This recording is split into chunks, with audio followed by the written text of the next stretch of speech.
everybody, and welcome back to the Hilltop Pillbox here in Abbotsford, British Columbia, Canada.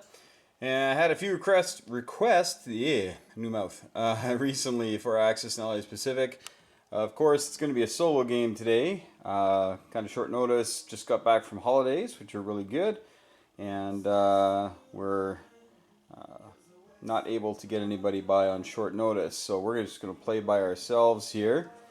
But what I like to do when I play solo is I like to try to get a strategy and just see if it works. We're just going to plow through it, see if it works, and stick with it. Because that's typically what you do in these games if you play them well, is that you get a good strategy and you stick with it.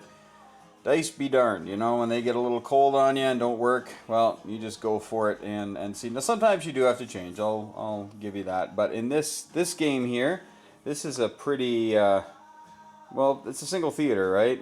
And Japan has really one goal, and that is to get their victory points. If you're not familiar with the victory points, you see victory points for Japan. They start with, of course, 0. But for each 10 IPCs they capture at the end of a round that they are awarded with, they will gain a point. So at the start, if they don't gain anything in the first round, they will gain 1 point. But if they gain, say, 3, they'll get 2 points. And then at the end of the next round, they still have that, they'll get another 2 points. Their goal, of course, is to get all the way up to 22. Okay? If they get to 22, they win, no matter what. And that's even if Japan gets taken. If they still have 22 at least, they will win the game, because when they lose their capital, when they hand over their IPCs, they lose victory points. They lose 1 point for every 10 IPCs they take. So, you know, maybe the Japanese player kind of falls asleep and the Americans are able to land and take Japan while Japan is maybe up around like 28 points. Right? And maybe on that last round they ended up at 24. But now they got to give up 2 points at the end of the round. They still have that. Some people disagree with that rule, but that's kind of how it goes in the rules. They do say that you can win if you capture Tokyo and hold it till the end of the next turn, but you always check at the end of the turn. So if at the end of the turn Japan has 22, even if they've given up some, we're done. Some people also play as soon as Japan gets to 22, that's the end of the game. I like going till the end of the round, and right now I honestly can't recall what the rule book says, but each to his own, I guess. You can also see that I've got these gorgeous carriers and a bunch of planes. These are all from Panzer King. These are just gorgeous things. They look really great on the board. And we got British over here. We got Spitfires. Got the big Bettys. We got the Americans. Their air power ready to go. And it's going to be great. Just love these carrier pieces here. Obviously the magnetic planes are the ones you want on there. I just have the 2. If I can get my act together and make some more myself, I'll be able to put them on there. But for right now, that's what we got. Alright, so here we go. We're going to play the first round. For those of you, again, not real familiar with 99. Everybody who defends this first round, they all defend at a 1, except for China. China's been at war for a while, so they're used to it. But the rest of it is great. One big, great old sneak attack. And the Japanese are just going to put the boots to everybody for 1 round. Also, a special note, these convoys. The British here have a 5, a 3, and a 4. It's $12. That can be dispersed however they like. That's denoted by the convoy marker here. And if the Japanese are in there at the end of the British turn, of course, that'll get knocked down by the value of the convoy. And if they can't get those guys out of there by the end of the British turn, then Britain will only get $7 that they can spend on either India or the Anzac forces. Okay. Put that back. So we have India, we have Anzac, and America, of course, is the big player, but usually doesn't have much left at the end of round 1. As we state, they only defend at a 1. So Japan typically goes, wipes out all this stuff as best they can, and America is kind of starting with very little there. Britain, this stuff here, a lot of it gets spared, but the Philippines typically falls, everything here is gone. Sometimes the sub typically survives because they can't get to it with a destroyer, but the transport usually gets killed. Japan does not want mobile allies. They want to make sure the allies are not able to, zip out and grab something. They do also have a battleship, a carrier, and a fighter down here that are, for all intents and purposes, out of range of anything Japan can throw at it. So I like that setup. Although they're going to lose, pretty much their whole fleet, they still have a little fleet here and a little one down here that they can build off of next round. The other things are the convoy routes. These are convoy centers, and the Americans have their $15 for the convoy centers. One in Alaska for 5, Panama for 10. That, of course, if Japan is in there, they disrupt it. But there's also convoy zones, or routes, pardon me, convoy routes, and that's these things here. And you'll see there's no number associated with them, but they're always beside something that does have a value. So if the Japanese come into here, that actually is going to knock down the Anzac by 1. They're going to knock down their income by 1 because now this convoy route has been blocked by a Japanese warship. Alright? So they don't actually have to take the island to take it away. They just need to do that. Now if Japan wants the money, they of course have to land troops here and physically take the island to take it. Otherwise, they just block the convoy and block Anzac from getting it. So those are two different camps the Japanese can take. They can either simply deny that money and spend less resources on taking these islands, right? Because then you don't have to leave men behind on all these islands. You can just block all these convoys with your warships, and then go after China and perhaps after Calcutta. That's one school of thought that I've heard from some people, and other people say no. Get onto these things, take them, and take them with a lot of force so that you're going to be collecting that money and victory points then that won't be taken from you very easily. And then build up your navy and intercept anything the Americans and the British try to throw at you. So that's the two different schools of thought on that one. And then the Allies have to react accordingly. Very reactionary in this game. You can't help but be, especially after the first round. You have no idea what you're going to have left. Assume not much in the sea anyway. China's annoying because I've attacked sometimes. There's 8 infantry in here. There's only 2. And I've had it where I've been down to 1 infantry left. Even with a fighter and whatnot. It's just for some reason the Chinese play really well. But if Japan can punch through here, by turn 3, they're going after the Chinese. Now, the Chinese income is based on 1 for Sikang, 1 for Szechuan, and 1 for the Burma Road. So, essentially, they can place 1, 2, or 3 infantry based on that. It's not a money income, it's how many infantry they can place. So, as long as they've kept 1 of them, and Szechuan, by the way, this is where the infantry always pop up. It's not like a lot of other games where you can pop up in any Chinese territory. They have to pop up here. So if Japan comes in here, they can't place any infantry. All right. That is pretty much it for the rundown. We're going to see what happens after round 1 here. Axis and Allies Pacific. We'll see you in a moment. One more thing I forgot to mention is that for Japan, they have the destroyers. Destroyers in this game, of course, cost a little bit more, 12, but they attack and defend at 3. But the Japanese destroyers have a neat ability. They can carry 1 infantry in the same manner that a transport does. So they can unload them, or load them, move 2 spaces, unload them. They can act as a bridge. They can do all the thing a transport can do, but just with a single infantry. And if they do it on a combat move, so an amphibious assault, they can't bombard at that point. They can typically bombard, but not at that point. So I just thought I'd throw that in there. Okay, last thing I'm going to talk about is the air bases and naval bases, because they are different. It struck me that maybe some people aren't familiar with this one. Air bases do give the +1 movement to planes anytime during combat or non-combat. The naval bases give a +1 movement, but only during non-combat. So you can't launch 3 spaces with transports and take something out, sneak attack, so to speak. So I really like that about this game, because then it's very much a non-combat maneuver. You know, you're going to go from this non-combat, you can go all the way to the Carolines, but you better have it captured by then and with some force. So anyway, just thought I'd mention that. All right, and now we will let you know how round one turns out right after this. I promise. Really.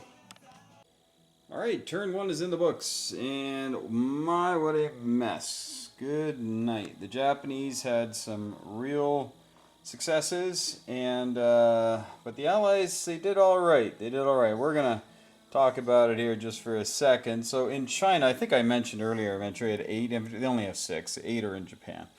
So in case some of you were saying, you set it up wrong. That's just wrong. All right, so the Japanese were able to come in here, but the Chinese, 2 infantry, 2 hits. Go figure. The rest here didn't go so well for China. They killed a couple of guys, but nothing great. The UK decided to come in and take Siam for 2, because why not? $2 is $2. And they were hurting because they lost a lot of stuff here.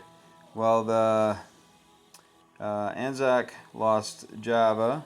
The Brits lost Borneo, Anzac lost Celebes, the Americans lost the Philippines, and importantly, this one here, Papa got taken, and we'll talk about why that's important in just a moment. But you may notice that the sea is fairly void of, well, a lot of stuff that used to be there a minute ago. Still sizable stuff over here, but we're going to talk about that. I am going to mention this guy here. This is Combat Air Patrol. And this marker is from Historical Board Gaming. It doesn't come with this game, but you can set a plane on Combat Air Patrol. He came from Malaya. He just came out here, and of course he just stays out there. And so it's like your planes can play defense a little bit in case the enemy tries to come in. And both the Japanese and the Allies can do that. I think that's pretty much all I wanted to mention there. Yeah.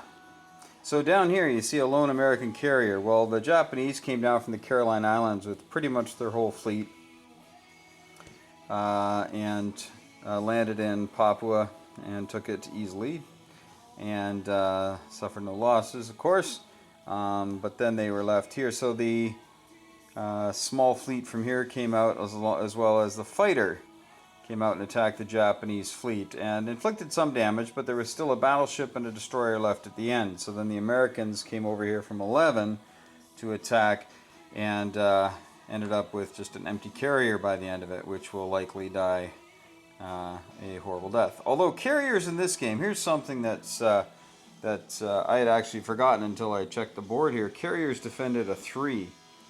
They're not 2 hits or anything like they are in many iterations of A&A, but still they defended a 3. So when those 3 Japanese carriers, they came to Pearl Harbor, they sank the American fleet, and there were 3 loaded carriers here, because they took no damage, plus a sub, and the Americans hit them with everything they had. They hit them with 2 bombers, 4 fighters, 6 fighters, or something like that, 5 fighters? 5 fighters, couple of subs, destroyers, hit them with everything, and they lost everything they had except for this. I had built a carrier thinking, oh, I'll have a couple of fighters to land on it. Nope, no fighters. The Japanese shredded the Americans on this. But here are the kills for the first round. So this is everything that died in round 1. It's almost as much as you put on the board to start with. But everything that is below this die essentially is from the Japanese sneak attacks, and everything else is after the fact. Okay. Now I do think 2 of the Japanese infantry should be down here because that's Chinese defending it too, so they don't really count. But that tells you that in the first round, 1, 2, 3, 4, 5, 6, 7 ones were rolled by the British and the Americans. 7 ones. That's pretty good, considering this is everything that rolled. So 1, 2, 3, 4, 5, 6, 7, 8, 9, 10, 11, 12, 14, 16, 18, 20, 22. So out of 23, 7 of them were ones. That's pretty good. And I'm pretty sure the Japanese beat everything in 1 round. So maybe they had like 25 dice. That's still pretty good odds. So the Japanese kind of took it on the chin here. And as you can see, they've lost a good part of their fleet. This is kind of like Midway all over again. but fortunately the Soryu was down in the East Indies here and survived. So yeah, that's basically what I wanted to show you. So all the beautiful things that were out on the board are no longer. So Japan collected 32 on their first round, and that's what you want to do with Japan. You want to collect over 30 on your first round. They were able to do that. They got 32. They lost this 2, but they still collect their 3 points. So after round 1, Japan has 3. If you can do that and put a beating on the Allied navies so they can't come and retake this stuff, you're sitting okay. Now, I like putting the carrier here because now you can go this way or you can go this way, and you got some support as well from other ships. So lots of stuff in the Philippines, and the Americans they'll build transports this turn, but nothing can move out this turn. So by turn 3, they'll be able to move to Hawaii. By turn 4, maybe the Marshalls, okay? And then they start to take things back. They could come south, of course, to the Johnson, and then come down here, and then move up, all right? But it's probably turn 5 by the time the Americans start taking territory back. So it might be up to Anzac to do that. Now, Japan, knowing that, can go out and kill all their transports and deny them that. This was kind of a bit of a foolhardy thing, but we're gonna stick with it. I wanted to keep this $1 out of Japanese hands. You have no idea how many times Japan gets to 29 or 19, and I figure that $1 might be able to keep it out of their hands. Maybe not, maybe so. Transports also in this game defend at a 1. They have no attack value, so you can bring them into an attack, so you can use them as cannon fodder, which I actually had to do here. If I hadn't brought the 2 transports in here, America would have lost this, and Japan would probably still have a loaded carrier left. So, yeah, tough cheese, but that's what happens. Japanese built 2 subs. The Indians built 3 artillery and a man. And Anzac built 2 subs as well, knowing that the Japanese fleet will be lurking about. So, yeah, that's pretty much it for all the fun, and we'll let you know how round 2 goes right after this. One minor bright spot for the Americans on the first round was Guam. They had a Marine on there, and the Japanese landed with 2 men and had a fighter come at it. And defending at a 1, the Marine killed both men and only took a loss on the last round. But the Japanese had to kill off a man. They weren't going to kill a fighter for that. Flew the fighter down here to the Marshalls. But Guam remains in American hands, and Marianas is in Japanese hands. So we're going to keep an eye on that. All right. Well, interesting round again, and I've kept the Deadpool kind of going here as best I can. All the stuff south of here is what was lost this round.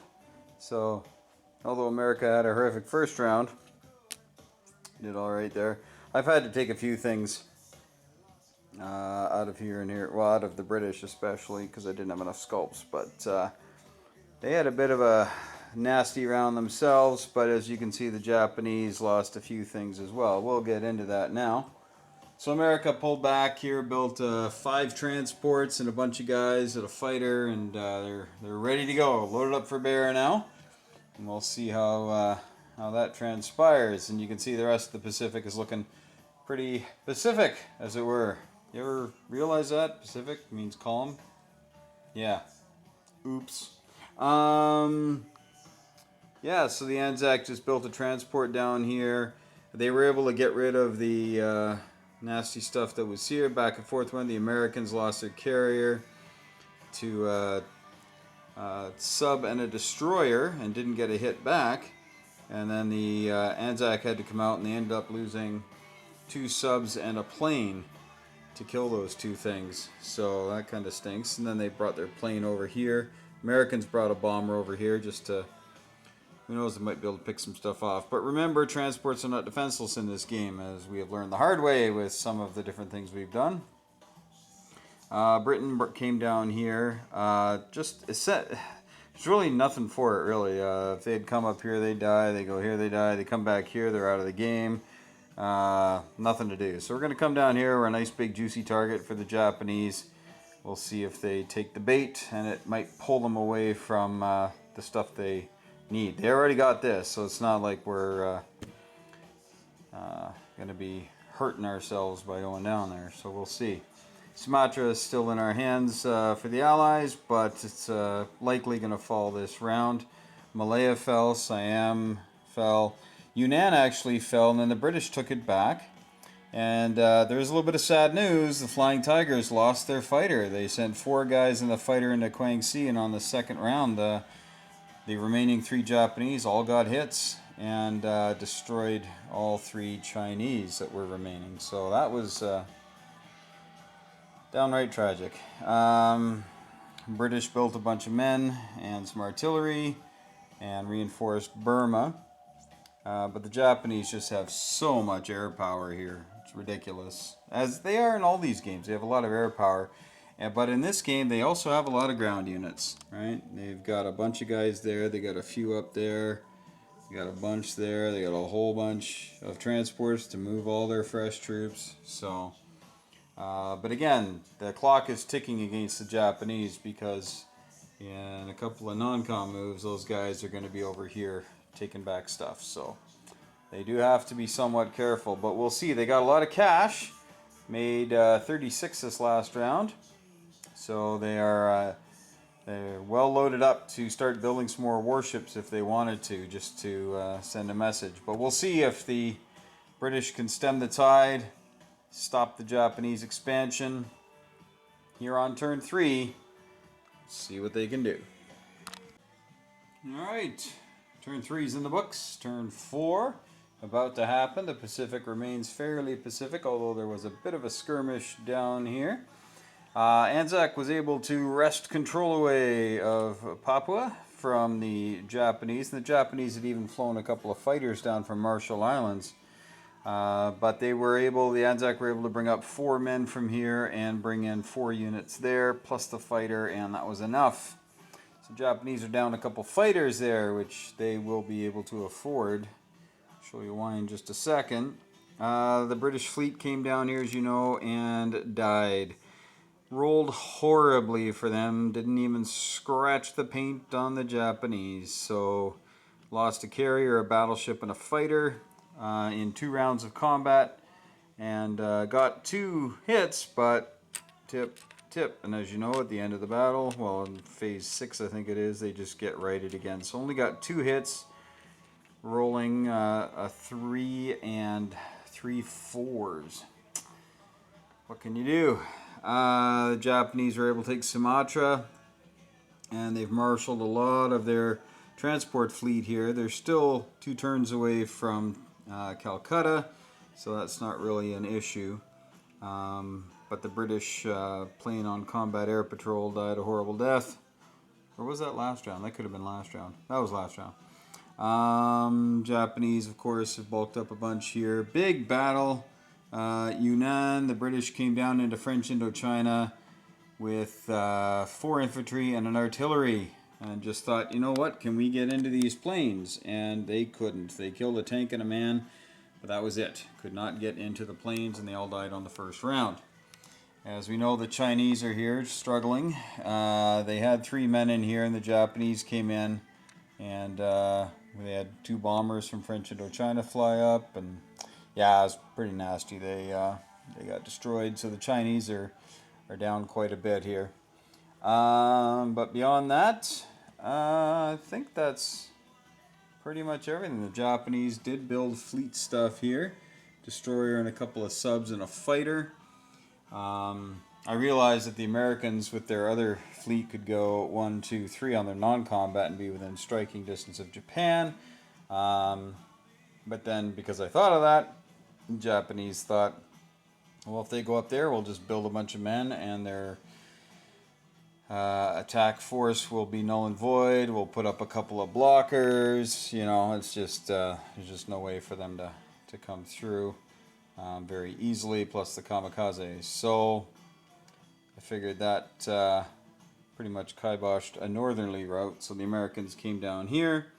From here, they can get to the Philippines.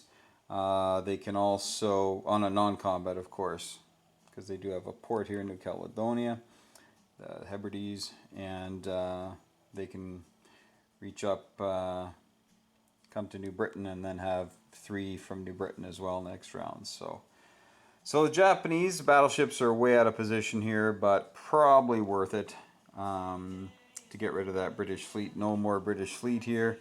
So these convoys are likely going to disappear this round. And that money has been keeping Calcutta alive. So we'll see what happens there. Not much else to say, really. Not much else to say. It's pretty, Calcutta is under some duress, but should be okay. Same with Szechuan, and but we'll see what happens. I actually forgot. I forgot to put on the 2 Szechuan. I got so involved in the American buy trying to figure out what to go for. There's 2 more Chinese infantry divisions in Szechuan. They would not have 3 because, of course, at the start of the American turn, has been taken over.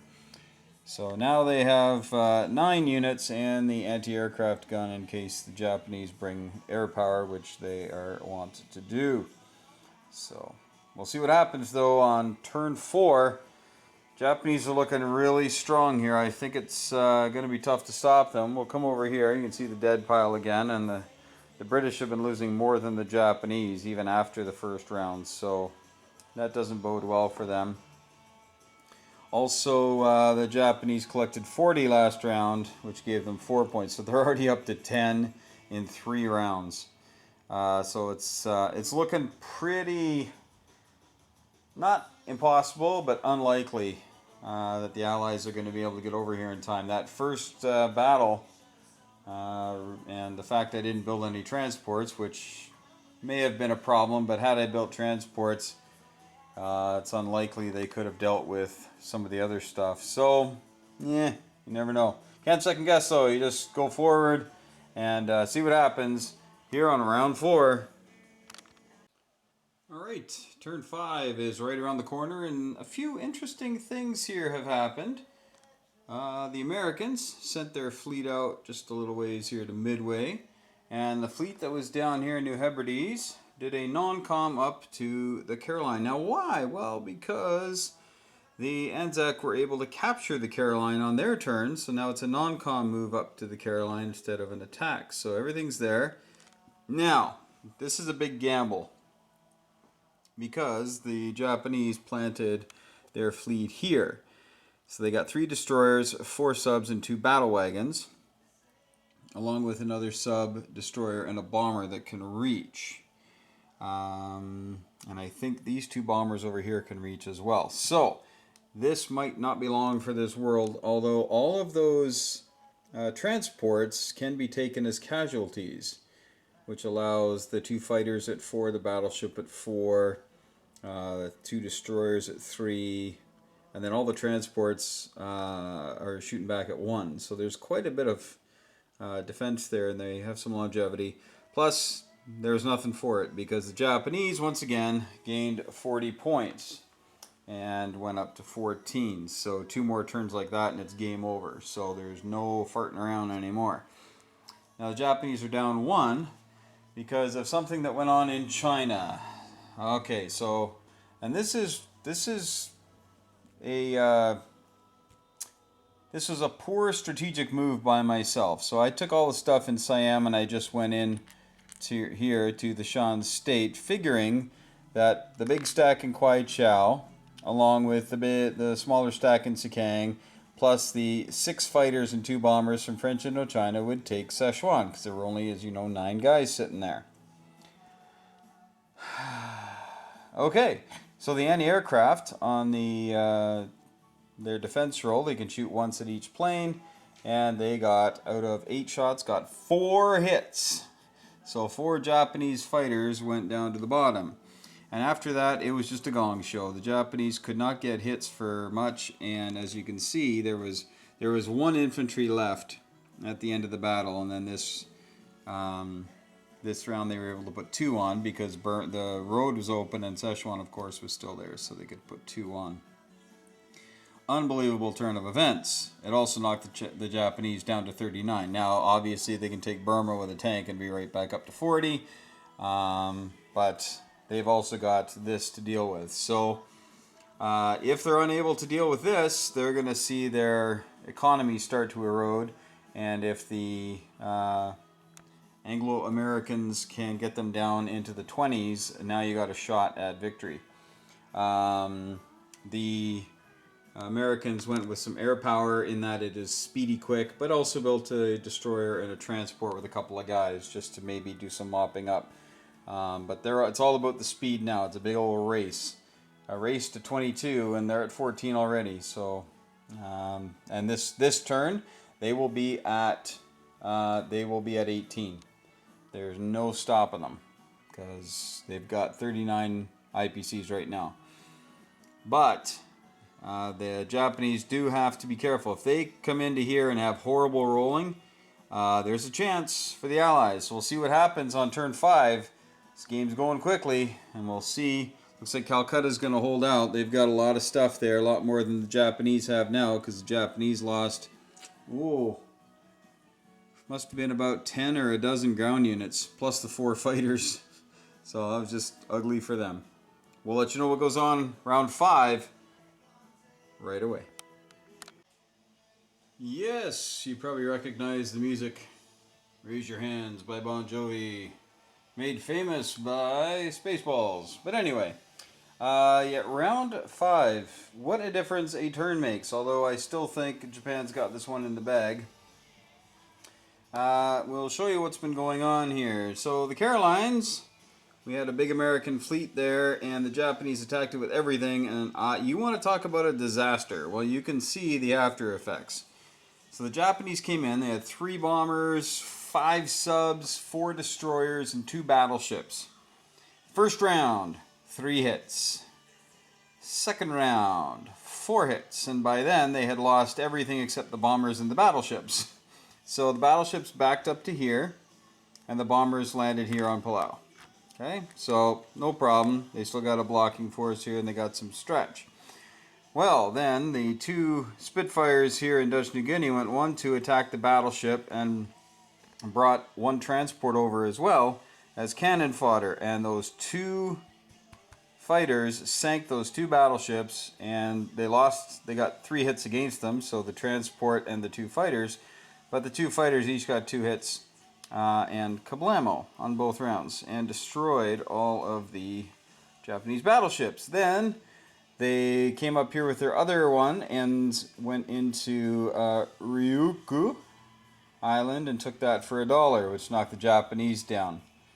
Then the Americans brought their fleet from Midway over to here and took Bonin Island and survived 4 kamikaze attacks.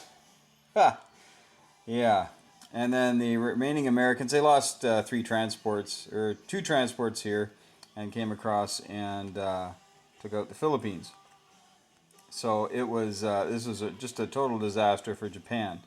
So that brought the Americans back up, and they are now actually at 76. And the Japanese have plummeted down to 34, and there's no chance for them to get any of that back. Why? Well, they got no transports and nothing to transport, and once again, a monstrous battle took place here in Burma, and the British absolutely wiped out the Japanese force. The British took a lot of hits. I think they lost 15 guys there or something, 15, 16 guys, but they destroyed the Japanese ground forces, so the Japanese transports are fairly useless. So all this stuff is now wide open to be taken, and there's nothing stopping the Allies from doing that, except for time. So the Japanese on this round are definitely going to be getting 3 points. That'll put them to 21, which means the only play for the Allies now will be to try and actually take Japan. And when they do, they'll knock some VPs off and then hopefully be able to hold on. It's a tall order, though, but not impossible. We will see, though, what can happen. The Japanese can bring some fighters back. The Chinese just stuck around because there's really nothing they can do in this time. I mean, we can move them over to here and over to here and over to here, but by then the game's over. Either the Japanese have won or they lost Tokyo. So China's pretty much a spent force there as far as their ability to affect the outcome of the game. To a lesser extent, so are these guys. There's nothing for them to really attack. These planes will be gone in 2 turns. They can take these 2, but that's it. And the Americans here definitely have to head that way to have any chance of winning this game. But I think the Japanese are going to be loading up for bear and will likely prevent that from happening.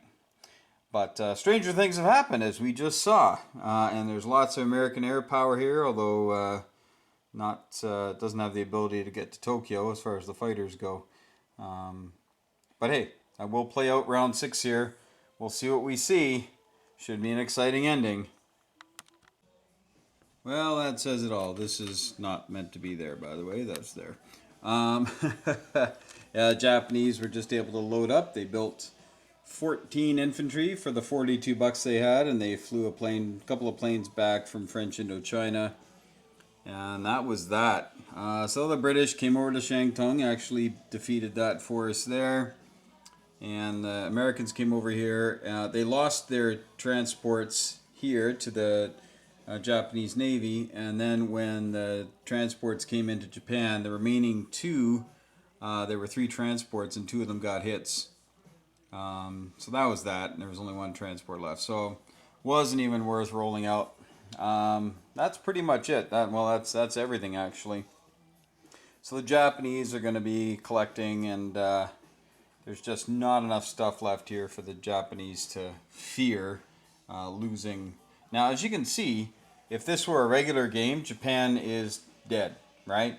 Japan's dead in the water. They got nothing left on the mainland. They've got 1 loaded carrier and a stack of 8 transports with nothing to do. And the Allies own the Pacific, and the Americans are here. I mean, good grief. All right, they've got 6 bombers, stack everything here, raring to go. I mean, they're doing well, and everything's raring to go, no problem. But they just absolutely cannot get over there in time. So everything's been moved. I even moved that stuff from U.S. just to show that, you know what, we've got a lot of stuff, but we're just late. And I really think there's 2 things that went on here. One, that first massive defeat of the American fleet here at Pearl Harbor. On the first one, they inflicted no low losses on the Japanese because they only were rolling 4 ones and they missed with everything. But then when they came back to attack and they lost their entire air force, they lost all their ships except 1 destroyer, and had to start from scratch. That is the best case scenario for Japan, because now they know they have until turn 5 before any of this stuff really starts getting taken. And again, because I didn't know the outcome of this, I didn't want to build transports in case it did, just objectively fail, because then I've got naked transports sitting there with no defense, and they'll just get zorched. So they do defend themselves in a 1, but versus some carriers and whatnot, that might not go so well. So maybe the lesson to take away from this is build transports on round 1 with the States. Don't worry about attacking these carriers on round 1. Build up a big fleet and then just start moving out. I've done that before too, but then I usually get shredded by the healthy Japanese carrier fleet, because then they'll have 3 carriers and they'll mate up with the battleships here, and it's so tough to build that kind of stuff for America. I know other people that don't move before turn 4, and on turn 4 they'll come south down to here, turn 5 take the Carolines, and then turn 6. So it's similar to what we did here, but they typically have a monstrous fleet because they don't sacrifice anything going after any sort of retribution of Pearl Harbor. Anzac, I think, gave a good accounting. A couple of good battles here. Really nice job there taking out those battleships. That was a Hail Mary. To be honest, they should have all been dead on the second round without sinking anything, but rolled really well. That's the dice. China, as usual in this game, a non-factor. Gets clobbered by the Japanese by round 3. It's over for them. They're putting on 1 or 2 guys, and they're losing 2 to 5 to 10 a turn. I think this is the one part of the game that needs a little bit of work. I think China should be able to perhaps, I don't know, revamp, or not revamp, but revive a lost fighter, which makes sense to me. I know in all the games, whenever China loses its fighter, that's it. But I don't know why the Americans couldn't pony up the dough for another one, because they did. They replaced losses in China to help out, and the British also had their fighter squadrons and some bombers there in India to help out, so that they moved into China. So, that's one of those things. But again, it's game playability versus historical accuracy, and sometimes you just can't have both. But thanks so much for watching, folks. Hope you enjoyed it. And for those of you who have ironclad ways to win this game as the Allies, feel free to share, although knowing ironclad isn't really a thing. But what do you try to do as the Allies in order to cut the legs out of the Japanese before they run amok everywhere? Is there anything you can do, anything that can be done? Japan just has so much strength, they just steamroll. Tell me, maybe you do leave the remaining fleet alone here, the carriers in Hawaii, because, three loaded carriers with a sub, that shouldn't have been that big a deal to kill. But when you roll horribly and you receive 8 hits on the first round as the Americans, that's pretty nasty. So I lost 2 transports in that battle, just thinking maybe I'll take one if I need to save my carrier or save a fighter or something. But I had to take them both on the first round because I got shredded. So and it's funny how I keep saying I also shredded me here by rolling really well against me. But that's what happens in solo gameplay. Sometimes you start referring to yourself as the underdog, hoping that you can kind of turn things around for them. But Calcutta didn't fall, was never under any huge concern, and New South Wales just too way out of the way for the Japanese to worry about. If they come down here with a big force to take that, the rest of this is going to be too tough for the Japanese. So, all right, thanks again for watching. Make sure you hug your loved ones. Thank your friends for playing with them. And until next time, may those dice be with you.